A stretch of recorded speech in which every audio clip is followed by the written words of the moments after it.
20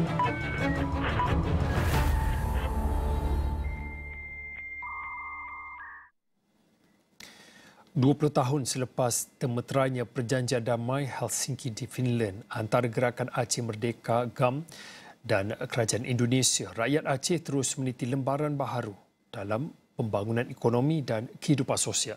Namun detik damai itu berakar daripada tragedi besar yang masih segar dalam ingatan mereka pada 21 tahun yang lalu. Wartawan Israwani Seth Akmal bersama juru kamera Rizal Rahim berada di Aceh untuk menelusuri bagaimana peristiwa bah besar akhirnya menamatkan konflik sehingga hari ini.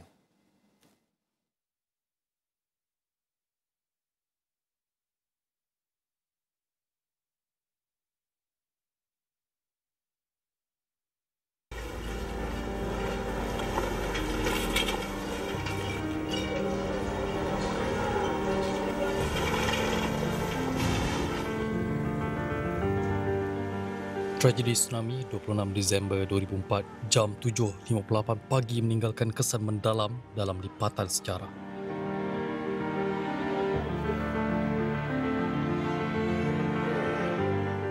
Lebih 230,000 nyawa melibatkan beberapa negara dilaporkan terkorban atau hilang. Di Aceh, bencana ini mengakibatkan jumlah kehilangan nyawa tertinggi melibatkan 170,000 mangsa, menjadikannya wilayah paling parah terjejas.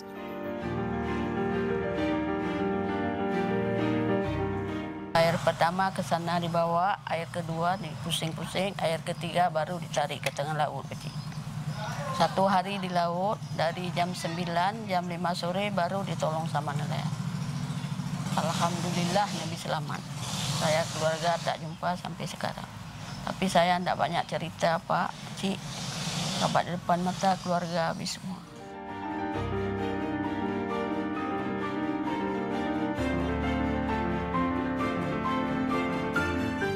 Tragedi tsunami pada 2004 yang mengorbankan ribuan nyawa telah menjadi beban kepada warga Aceh yang telah melalui konflik berdekad lamanya.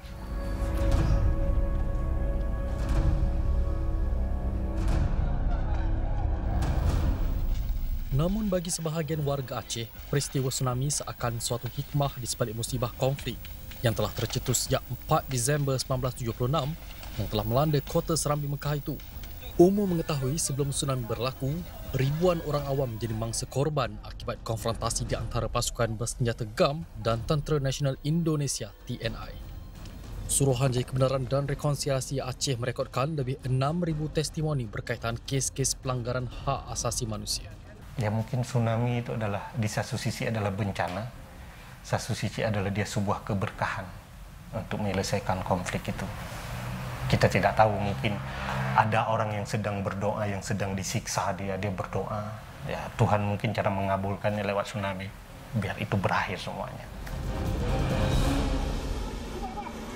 Dapat dikatakan tsunami adalah katalisator perdamaian. Jadi memang prosesnya dipercepat karena setelah tsunami gerbang global itu terbuka untuk memberi bantuan.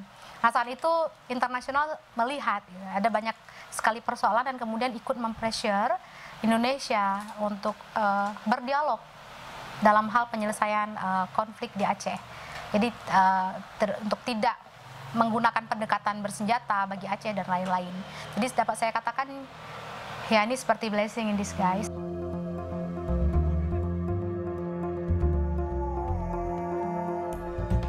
M. Nurjuli selaku perunding bagi pihak GAM berkata, rundingan perdamaian dirintis secara berperingkat sebelum tragedi itu berlaku. Namun selepas kejadian, seluruh barisan GAM dan wakil Indonesia segera bersiap untuk mentamatkan rundingan damai. Saya telefon ke Sweden, saya kata wah ini dahsyat ni Ruta. Terus waktu itu